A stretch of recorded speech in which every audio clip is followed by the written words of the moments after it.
Hello and welcome. This is Earth Riot Radio. I'm Reverend Billy here with Savitri G on the road in a rock and roll caravan crisscrossing the country, bringing the message of the crisis of the earth to folks in arenas and amphitheaters.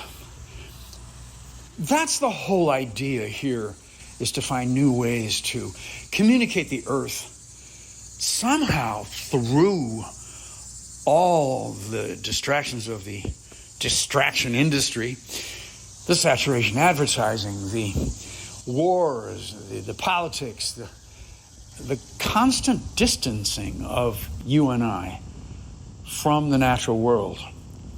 Even the disasters, even the expressions of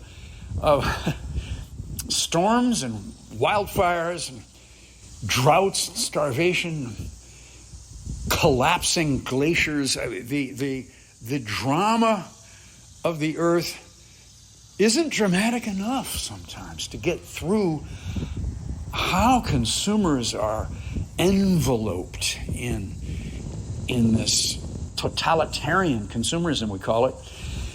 So here's an effort to break through, and as we crisscross the country, well, you can come to our website and get the schedule. We have encountered people in far-flung cities that are listeners to the Earth Riot Radio, and it's very satisfying to get that hug out there in the world. Will someone join me in shouting, Earth-alleluia? Earth-alleluia.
And now a conversation with Leonard Peltier. Most of you know Leonard's story, 49 years in maximum federal prison, a political prisoner, never tied to the crimes he was supposed to have committed, but a member of the American Indian movement and a holder of so much experience, so much wisdom, and a wisdom sharer, as you'll find soon, because we have questions from this time as he emerges in his new freedom. We have questions about the poisoning of our earth at this moment in our history. Leonard Peltier. I read a lot of letters that, you sent from prison, and I really appreciate all the communicating you did.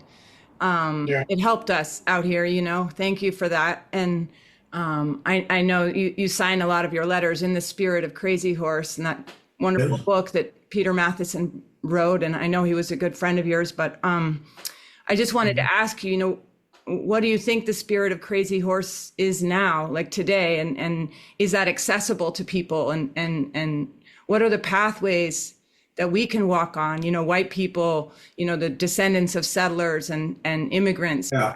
Well, let me explain a little bit about Crazy Horse.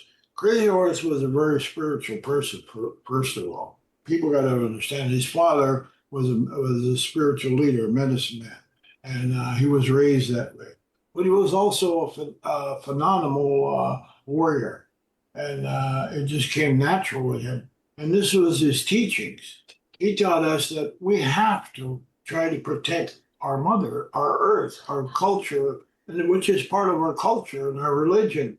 We have to. And he became a very, very famous and loved. He was well loved by the people, and he's still loved today. We're building a monument of him. It's going to be the biggest monument in the world. It's called Crazy Horse Monument. People should go out there and see that. Yeah. It is, We've been there. yeah. It's beautiful. Okay. Yeah. So you see, this is the love that we have for this man, and we believed in his ideology and his way he carried himself.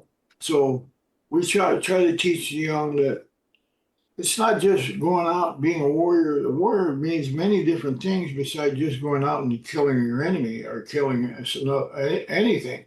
You have to carry yourself with respect and love and kindness, and to be a good warrior. And from the history we got of Crazy Horse, that's what we heard about him. That's what the stories told about it. And so that's why we say, in the spirit of Crazy Horse, we want people to go to have the same kind of spirit he had. And that's the spirit of Crazy Horse. Much respect.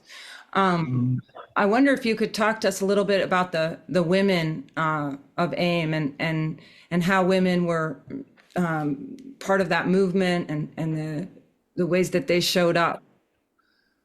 Well, as you know, the history of I got to say this, but the history of the Europeans for women was horrible. I mean, it was brutal. It was evil. That's all there is to it. White women were treated evil. They brought that with them, and they started to indoctrinate our people with the same type of feelings. Well, we start changing that in the American Indian movement because we heard the history from our clans mothers, and some tribes, the clans mother was the only one that could approve a war or declare war, and usually they wouldn't they wouldn't declare war because it was a bunch of nonsense reasons. They would their philosophy was, we can't give this power to the young guys because they're too bullheaded and they want to go and start earning their feathers and all this other stuff. So they have to take over. And this is all through our history. If you go back to our history of most tribes.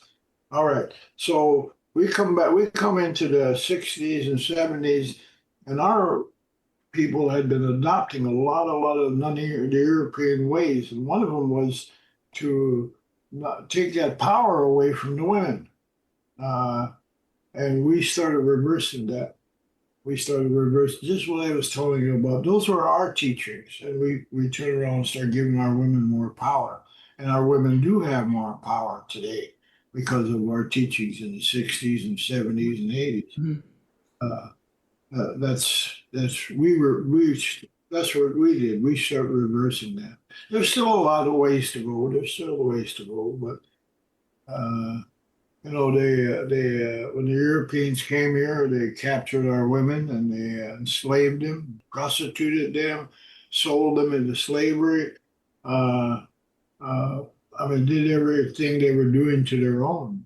So they were brutalized. Several of the children. The children were captured at a young age, branded in the face to traumatize them, and they were sold into slavery. We were the first slaves here in America and the islands and stuff like this. Uh-huh. And it couldn't work for them because our teaching was if you're captured by somebody, it was your duty to not only escape, but if you had to, take his life, take their life. And that's what they were doing with the slave masters back in the 1500s. Well, in the last decades, it's been largely the women's voices somehow that we've found here in New York City, like LaDonna Brave Bull Allard and Cheryl Angel and Deborah White Plume and Winona Yeah. LaDuke. The wise women, their voices came through Yes. with Occupy Wall Street and Standing Rock. Yeah. Back in the days, in our days, some of them women were the leaders of the tribe. So Uh-huh. back east, you go to look at some of the history in the back east, or some of them tribes have disappeared, unfortunately. But their leadership was women.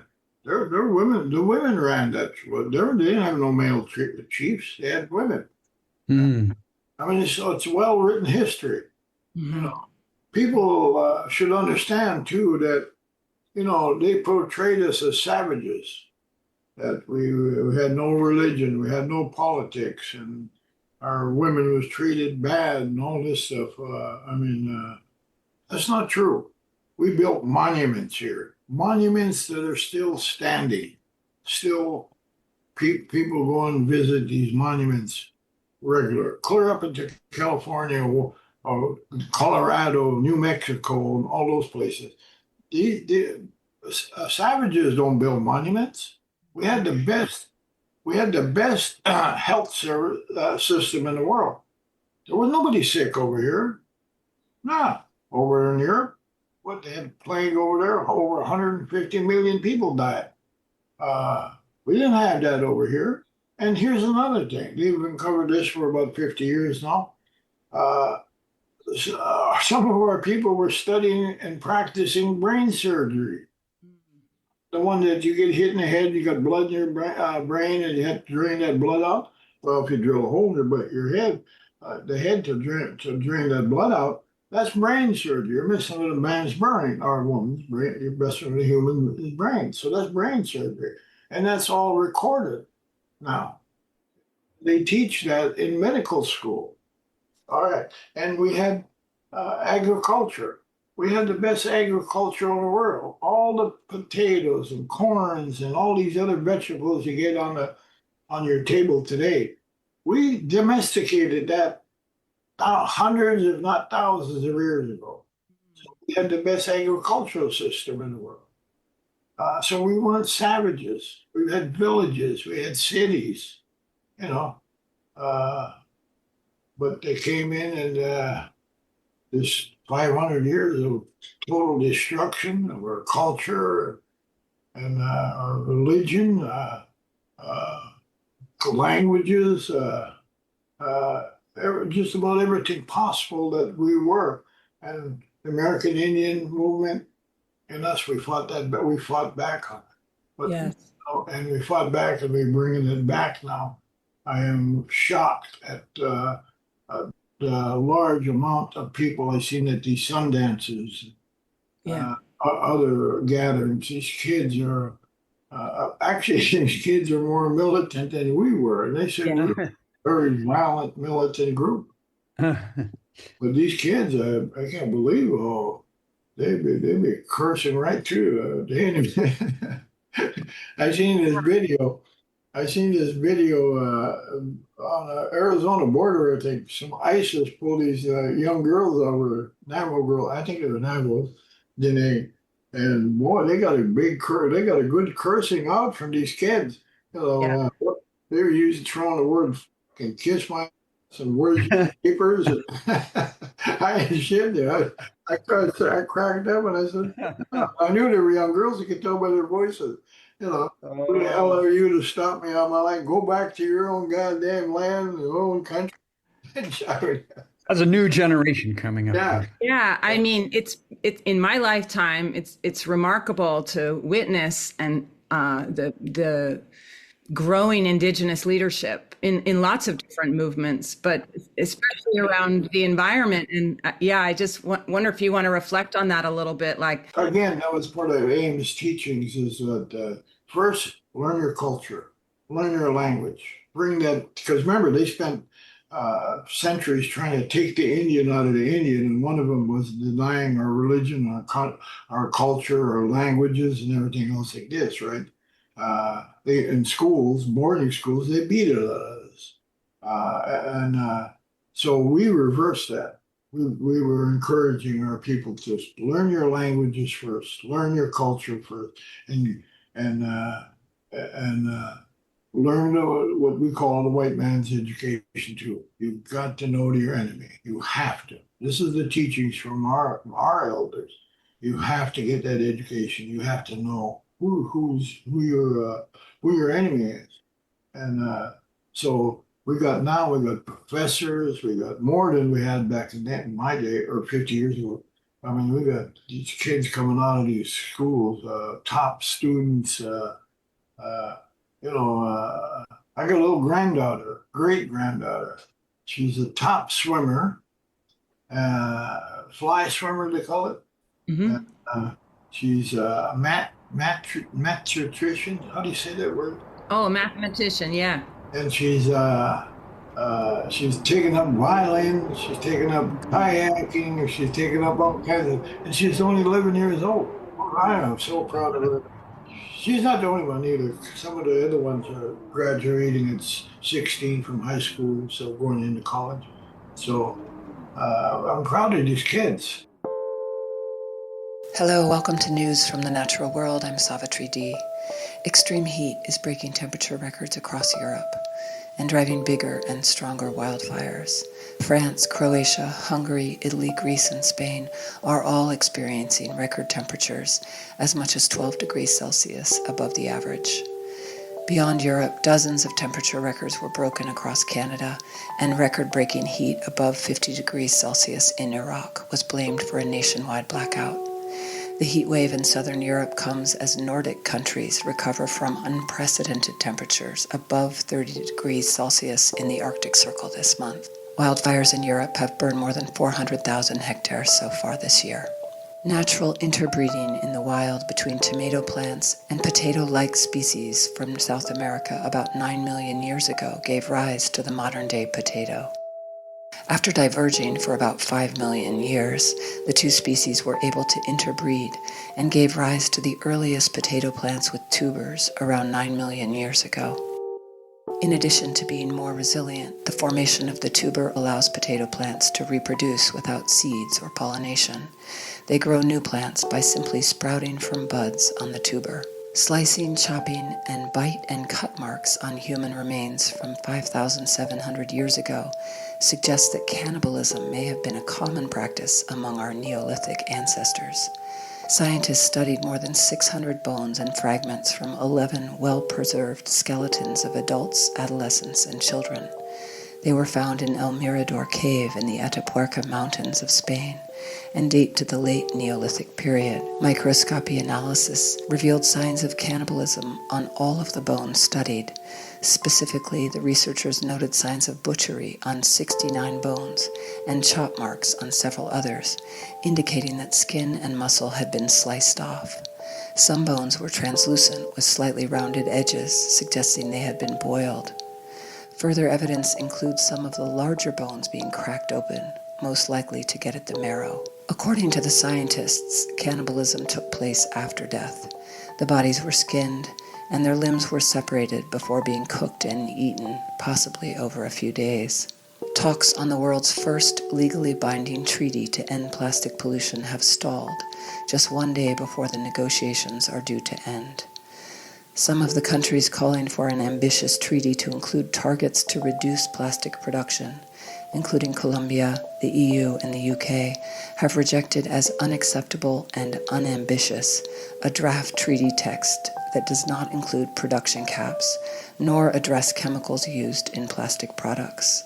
Oil and plastic-producing nations, including Saudi Arabia, Russia, and Iran, the like-minded group, which has reportedly been supported by the US, as well as the chemical industry, reject production limits, and instead want the treaty to focus on measures such as waste management and recycling. Almost 100 countries, including Australia, Canada, Mexico, and many African and Pacific nations, have called for the adoption of legally binding measures to limit plastic production in order to address plastic at source. Many have said toxic chemicals in plastics need to be controlled. There's a thriving community of diverse microbes living in tree wood, according to a new study led by Yale. A single tree hosts about 1 trillion bacteria in its woody tissue. Trees are Earth's largest biomass reservoir and store more than 300 gigatons of carbon. However, what is living in their wood has largely been unexplored. Scientists found that microbes are partitioned between heartwood, or inner wood, and sapwood, or outer wood, with each having its own unique microbiomes with minimal similarity to other plant tissues or ecosystem components. Inner wood is dominated by microbes that don't need oxygen, while outer wood is dominated by microbes that do require oxygen. The microbes are actively producing gases and cycling nutrients. The team spent over a year freezing, smashing, grinding, and beating wood samples to develop a method that could provide the high-quality DNA required to uncover the microbiomes in the tree trunks. In California, wild pig's flesh is turning neon blue. The startling find of wild pigs with bright blue tissue in Monterey County suggests that wild animals have been exposed to the anticoagulant rodenticide difascinone, a popular poison used by farmers and agriculture companies to control the population of rats, mice, squirrels, and other small animals. Officials are urging hunters not to consume any meat from an animal with signs of the blue pigmentation in their meat or fat. The distorted sound of the early universe suggests we are living in a giant void. Fungi play crucial roles in supporting plant life. Their ability to form connections between plant roots can enhance water and nutrient uptake and promote plant growth. And now, the sounds of extinction. Connectedness. Over the past 220 years, the connection between people and nature has declined by more than 60%, a key finding of a study led by Miles Richardson, a professor of nature connectedness. Losing touch with nature is increasingly recognized as a contributing factor to the environmental crisis. When people feel disconnected from the natural world, they are less likely to protect it. Richardson and colleagues developed a novel computer model using historical data on urban growth. This model helped them understand how urbanization, engagement with nature, and beliefs and habits passed down from parents to children have shaped our connectedness to nature over time. The research also notes the decreasing frequency of nature words such as river, blossom, and moss over the last 2 centuries. In other words, the language we use reflects a growing disengagement with the natural world. Their modeling predicts an extinction of experience, where future generations lose their connection with the natural environment because of built-up neighborhoods and parents not passing on an appreciation for nature. Even major initiatives to add green spaces and encourage people to spend more time outdoors probably won't reverse the trend. Richardson highlights the scale of interventions needed to make a difference. Cities would have to become 10 times greener than they are today.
keep on coming.